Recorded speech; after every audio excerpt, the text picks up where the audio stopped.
Some severely restrict the practice while others make it legal right up to birth. As Paul Strand reports, it's just a matter of time before this most divisive issue is back before the Supreme Court. It's a strange dichotomy. Some states like Alabama, Missouri, Indiana, passing more and more measures to limit abortion. Legislators have proposed more than 250 pro-life state laws in just the first third of this year. But at the same time, other states are building high walls around abortion to protect it.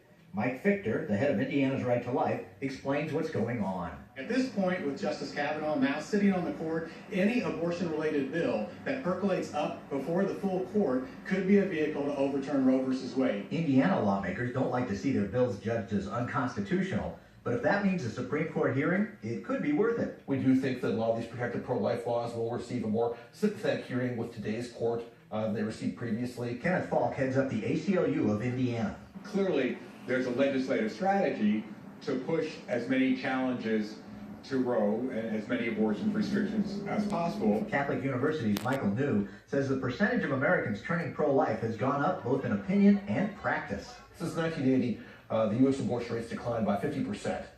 That's a pretty substantial gain in a relatively short amount of time. That could affect the Supreme Court justices. Public opinion does have some impact on the way they rule. You know, they don't want to consistently reach unpopular decisions that, nobody likes because they would lose legitimacy. So public opinion is something that I think many judges do consider.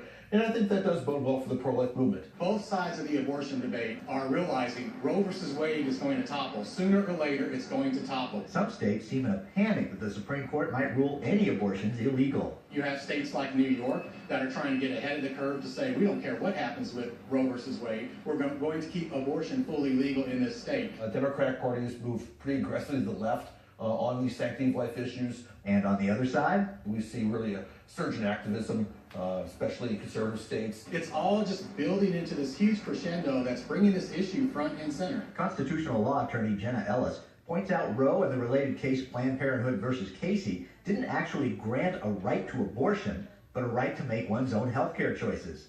And that right to privacy covers some abortions in some circumstances. These new contested state laws deal with all sorts of different issues surrounding abortions.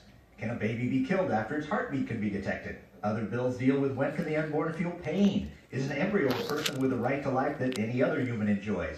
Can a baby be aborted simply because of its gender, race, or disability? Questions that deal with what types and circumstances of pregnancies can a woman choose to get an abortion. The ACLU's Falk says for pro-choice advocates, the court approving any restriction is a clear threat. If you allow the state to say, no, we have an important reason to stop an abortion, then the states can always articulate what they deem to be important reasons. It certainly is a threat to the existing rights to abortion that exist in America today. About a third of the states are fighting to restrict the practice in various stages, while another group is against any restrictions, even for babies who survive an attempted abortion. I think it's exposing how serious there is a rift in the culture on this issue. We even have to debate, should we give medical treatment to a baby fully born alive? And to see the United States Senate unable to even advance that legislation is really shocking. At the extreme, some state legislatures have already passed laws that would immediately ban abortions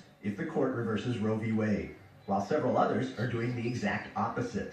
This huge groundswell is happening across the country now. I believe the Supreme Court is seeing this. They're realizing they've got to deal with this issue. So could it be